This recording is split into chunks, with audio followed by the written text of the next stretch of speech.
કહેવાય છે ને કે દીકરો એ મા બાપ માટે શ્રવણ સમાન હોઈ શકે, પરંતુ આમાં તો કંઈક ઊંધું જ થયું છે. પ્રોફેસર દીકરાએ માતાની હત્યા કરી, 3 મહિને હકીકત ખબર પડી. સૂર્ય પૂજાના બહાને ધાબે લઈ જઈને ધક્કો માર્યો.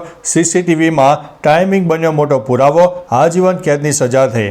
હવે મિત્રો આ ક્રાઇમ ફાઇલમાં વિસ્તારથી જાણીશું. તો રાજકોટમાં રહેતા એક પ્રોફેસરની માતાનું બેદી સંજોગોમાં મોત થયું. 27 સપ્ટેમ્બર 2017ના રોજ તેમનો દીકરો સૂર્યનારાયણની પૂજા કરાવવા માટે 4 માળના એપાર્ટમેન્ટની અગાસી પર લઈ ગયો. તેમના દીકરાએ પોલીસને જે તે સમયે આપેલા નિવેદન મુજબ જ્યારે તે કળશ લેવા માટે નીચે આવ્યો હતો તે દરમિયાન તેમની માતા ધાબા પરથી નીચે પડી ગયા અને તેના દાવા પ્રમાણે જયશ્રીબેને બીમારીથી કંટાળીને પોતાનો જીવ આપ્યો હશે તેવું કહેવામાં આવ્યું. એટલે પોલીસે અકસ્માતે મોતનો ગુનો નોંધ્યો હતો. જો કે આ ઘટનાના 3 મહિના બાદ એટલે કે જાન્યુઆરી 2018ના એક દિવસે પોલીસને નનામો પત્ર મળ્યો, જેમાં લખ્યું હતું કે જયશ્રીબેનને હત્યા કરવામાં આવી છે અને તેમને ધક્કો મારીને ફેંકી દેવામાં આવ્યો છે. તેની પત્ની પણ આ ગુનાહિત ષડયંત્રમાં સામેલ છે. નનામો પત્ર મળ્યા બાદ ભલે આ કેસ ઓપન એન્ડ શટ લાગતો, પરંતુ આ કેસ પોલીસ માટે હજુ પણ સરળ ન હતો. પોલીસે કેવી રીતે કેસ ઉકેલ્યો, કેવા પડકારો હતા, જુઓ આખી આ વિડીયોમાં. નનામો પત્ર મળવો એક ઘટના પોલીસ માટે પણ ચોંકાવનારી હતી. પોલીસે તરત જ આ કેસની ફાઇલ મંગાવી અને 3 મહિના પહેલાં શું બન્યું એની જાણકારી ફરીથી તાજી કરી. આ અરજીમાં પોલીસને દમ લાગ્યો હતો, પરંતુ અજાણી વ્યક્તિએ મોકલેલો આ પત્ર કેટલો ભરોસાપાત્ર? આ સવાલ પણ તપાસ અધિકારીઓના મનમાં ગૂંજતો હતો, કારણ કે કોઈ બદલો લેવાના ઈરાદે પણ પ્રોફેસરને ફસાવવા ઈચ્છતો હોય તેવું પણ બની શકે. કેસની સંપૂર્ણ વિગતો પણ એક નજર કર્યા બાદ પોલીસની ટીમ રાજકોટના રામેશ્વર પાર્કમાં આવેલા દર્શન એવન્યુ એપાર્ટમેન્ટ ઉપર પહોંચી ગઈ. આ જ એપાર્ટમેન્ટના 3જા માળે જયશ્રીબેન નથવાણીનો દીકરો સંદીપ નથવાણી રહેતો હતો. પોલીસે સીધી 3જા માળે પહોંચી અને ઘરનો દરવાજો ખખડાવ્યો. સંદીપે દરવાજો ખોલ્યો. અચાનક દરવાજા સામે પોલીસકર્મીને ઊભેલા જોઈને સંદીપના ચહેરા પર જાણે કે 12 વાગી ગયા.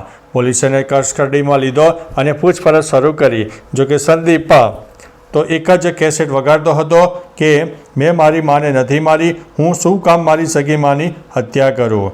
જોકે એક હકીકત એ પણ હતી કે જે તે સમયે પોલીસ પાસે એક પત્ર સિવાય કોઈ નક્કર પુરાવા ન હતા. પણ સિનિયર પોલીસ અધિકારીઓએ વાતથી વાકેફ હતા કે 3 મહિના જૂના આ કેસમાં આગળની તપાસ કેવી રીતે કરવી અને હત્યારા સામે પુરાવા કેવી રીતે એકત્રિત કરવા. પોલીસને બીજી ટીમ આ કેસના પુરાવા શોધવામાં લાગી ગઈ, જેમાં સૌથી મોટો પુરાવો એટલે કે સીસીટીવી ફૂટેજ. સંદીપની કમનસીબી કહો, કુદરતનો ન્યાય કે પછી અજાણ્યો પત્ર લખનારની મહેરબાની. પોલીસને 27 સપ્ટેમ્બર 2017ના રોજના એટલે કે 3 મહિના જૂના સીસીટીવી ફૂટેજ મળી ગયા. પોલીસે DVR કબજે કર્યો અને સ્ક્રીન પર વિડીયો પ્લે કર્યા.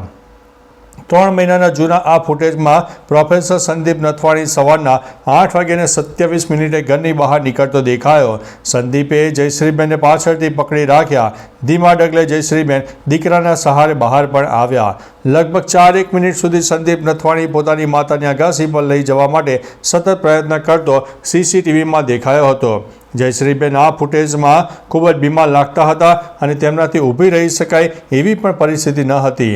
લગભગ 1 મિનિટ બાદ એટલે કે 8:28 સંદીપ નીચે બેસીને કદાચ તેની માતાને ચંપલ પહેરાવતો હતો ત્યારે ઘરમાંથી એક મહિલા દરવાજા સુધી આવી અને ધડામ દઈને દરવાજો બંધ કરી દીધો. મા દીકરો હજુ પણ દરવાજાની નજીક ઊભા હતા. જયશ્રીબેન માટે એક ડગલું પણ માંડવું અઘરું હતું. સંદીપ તેમને સીડી પાસે લઈ ગયો અને પગ પકડીને પગથિયા ઉપર મૂક્યા. પછી મહા મહેનતે એક બાદ એક પગથિયા તેઓ ચડતા ગયા. 20 મિનિટ બાદ એટલે કે 8:57 સંદીપ એકલો જ અગાસી પરથી પાછો આવતો સીસીટીવી ફૂટેજમાં જોવા મળ્યો. એકદમ શાંતિથી આવીને તેણે ઘરનો દરવાજો ખોલ્યો, અંદર ગયો અને તરત જ દરવાજો બંધ કરી દીધો. સંદીપ ઘરની અંદર ગયો એની બીજી જ મિનિટે નીચેના માળથી એક ભાઈ દોડતા દોડતા ઉપર આવ્યા. તેણે સંદીપના ઘરનો દરવાજો ખટખટાવ્યો અને સાથે બેલ પણ વગાડ્યો. થોડી જ સેકન્ડોમાં સંદીપે કપડાથી હાથ લૂછતા દરવાજો ખોલ્યો. પેલા ભાઈએ જયશ્રીબેન પડી ગયા હોવાનું કહ્યું છે એટલે સંદીપ પાછો ઘરમાં ઘૂસ્યો. જેનાથી હાથ લૂછતો હતો એ કપડું સોફા પર મૂક્યો અને ચપ્પલ પહેરીને દોડી ગયો. સીસીટીવી કેમેરામાં રેકોર્ડ થયેલી આ ઘટના એક મોટો પુરાવો તો હતી, પરંતુ સંદીપને હત્યારો સાબિત કરવા માટે પૂરતી ન કહેવાય, કારણ કે નનામા પત્રમાં થયેલા દાવા પ્રમાણે સંદીપે જ તેની માતાને છત પરથી લઈ જઈને ધક્કો માર્યો હોય તેવા કોઈ મોટા પુરાવા નહોતા. સંદીપને ધક્કો મારતા કોઈએ જોયો ન હતો. એટલે કે આ કેસની તપાસ માટે હવે પોલીસે ખૂબ જ સમજદારીથી કામ કરવાની જરૂર હતી. બીજી તરફ સંદીપ પણ કબૂલી રહ્યો ન હતો. તેણે જ જયશ્રીબેનને અગાસી ઉપરથી નીચે ફેંક્યા હતા તેવું તે કબૂલતો ન હતો. એ સમયના ડીસીપી કરણરાજ વાઘેલા આ કેસનું મોનિટરિંગ કરી રહ્યા હતા. પોતાના તબીબી જ્ઞાનના આધારે ડીસીપી કરણરાજ વાઘેલાએ મૃતકના કેટલાક રિપોર્ટ તપાસ્યા. રિપોર્ટ અનુસાર મૃતક જયશ્રીબેન કોઈના ટેકા કે સપોર્ટના સિસ્ટમ વિના ચાલી કે બેસી શકતા ન હતા. વળી પોતાની દૈનિક ક્રિયાઓ કરવા માટે પણ તેમને કોઈ વ્યક્તિની જરૂર પડતી હતી. આવા સંજોગોમાં વૃદ્ધા જે રીતે તેમના પુત્રના ત્રીજા માળના ફ્લેટમાંથી ચોથા માળે આવેલી અગાસી સુધી પહોંચ્યા, ત્યારબાદ અગાસી પરની 4 ફૂટની ઊંચી દિવાલ કૂદીને નીચે પડ્યા. આ તમામ ઘટનાક્રમ પોલીસને ગળે ઉતર્યો નહીં. આ માટે જયશ્રીબેનને કોઈ એક વ્યક્તિના ટેકાની જરૂર પડી હશે એવું પોલીસને નક્કલ લાગ્યું. જોકે પોલીસ સંદીપની ધરપકડ કરે પહેલાં જ તેના છાતીમાં દુખાવો ઉપડ્યો એટલે તેને હોસ્પિટલમાં દાખલ કરવામાં આવ્યો. હોસ્પિટલમાંથી રજા આપ્યા બાદ રાજકોટ શહેર પોલીસે આરોપી સંદીપ નથવાણીનો કબજો મેળવવામાં આવ્યો. ત્યારબાદ તેની પૂછપરછ શરૂ કરવામાં આવી. આખરે 3 મહિના બાદ પોલીસ કસ્ટડીમાં સંદીપે ગુનો કબૂલવાનું શરૂ કર્યું. સંદીપે પોલીસને જણાવ્યું કે મારી મા સતત બીમાર રહેતી હતી. મારી પત્ની આ બાબતે ફોન કરીને ઝઘડો કરતી હતી એટલે હું તેનાથી કંટાળી ગયો હતો. આમ પત્નીના રોજ ઝઘડાથી કંટાળીને પ્રોફેસર પુત્રએ જ માતાને ચોથા માળથી નીચે ફેંક્યા. પૂછપરછ કર્યા બાદ પોલીસ સંદીપને લઈને તેના ઘરે ગઈ, જ્યાં તેની પાસે આખા ઘટનાનું રિકન્સ્ટ્રક્શન કરાવ્યું. રાજકોટના તત્કાલીન ડીસીપી કરણરાજ વાઘેલાએ જણાવ્યું કે સંદીપના કહેવા મુજબ તેની માતાને સૂર્યપ્રકાશ મળી રહે તેમાં સૂર્યનારાયણની પૂજા કરવા માટે રોજ ધાબા ઉપર લઈ જતો હતો. એ દિવસે પણ ધાબા ઉપર લઈ ગયો. ત્યારબાદ માતાને કહેવાથી સૂર્યનારાયણને જળ ચડાવવા માટે પાણીનું કળશ લેવા માટે નીચે આવ્યો. એ સમયે બનાવ બન્યો હતો. કરણરાજ વાઘેલાએ કહ્યું કે દીકરો પોતે જ માતાની હત્યા કરે એવું તેમને લાગતું ન હતું. એવું વિચારી પણ ન શકાય કે જે દીકરો પોતાની માતાને આટલો સાચવતો હોય, દાખલ કરાવતો હોય, દરરોજ ધાબે લઈ જઈને પૂજા કરાવતો હોય, તે હત્યા કઈ રીતે કરી શકે. પરંતુ મેડિકલ રિપોર્ટ અને સીસીટીવી ફૂટેજના આધારે એમને ખ્યાલ આવ્યો કે જયશ્રીબેન નથવાણી કોઈ પણ સપોર્ટ વગર ચાલી શકે એમ ન હતા.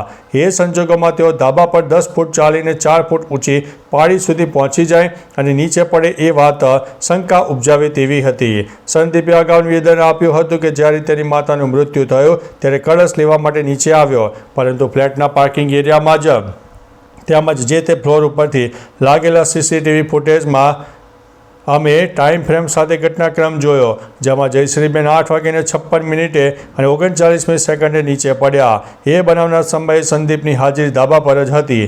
એટલે કે ગુનાને અંજામ આપ્યા બાદ પોતાની જ માતાના ચંપલ પહેરીને ત્રીજા માળે આવ્યો હતો. ત્યારે સંદીપ એકનો એક દીકરો હતો અને 2 બહેનો હતી, જેમાંથી એક બહેનના લગ્ન થઈ ગયા હતા, જ્યારે બીજી બહેન અપરિણિત હોવાને કારણે સામાજિક ચિંતા રહેતી હતી. આ ઉપરાંત માતાને બ્રેન હેમરેજ થતાં ઘરમાં કકળાટ થયો હતો. એટલે કંટાળીને સંદીપે પગલું ભર્યું હતું. સરકારી વકીલ મહેશભાઈ જોશી અને પ્રશાંતભાઈએ કેટલાક સાક્ષી પુરાવા ચકાસ્યા હતા અને 28 મૌખિક તેમજ 27 દસ્તાવેજી પુરાવા રજૂ કર્યા. કોર્ટમાં સરકારી વકીલે રેસ્ટેર ઓફ રેરનો કેસ ગણાવ્યો. આરોપી સંદીપે તેની બીમાર માતાને પરાણે અગાસી પર લઈ ગયો અને એ દ્રશ્ય જયશ્રીબેન સાથે અગાસી પર તેની હાજરી અને જયશ્રીબેન ભોંય તળે પડ્યા એ વખતે પણ આરોપી સંદીપ અગાસી પરની હાજરીનો ટાઈમિંગ સીસીટીવીમાં કેદ થઈ ગયો હતો. તમામ પુરાવાને મિત્રો ધ્યાનમાં રાખીને સેશન કોર્ટે અને જજ PN દવે આ કોર્ટના કેસમાં 3 વર્ષ 1 મહિનો અને 29 દિવસ બાદ ચુકાદો આપ્યો, જેમાં સંદીપ નથવાણીને કસૂરવાર ઠેરવીને આજીવન કેદની સજા ફટકારવામાં આવી છે.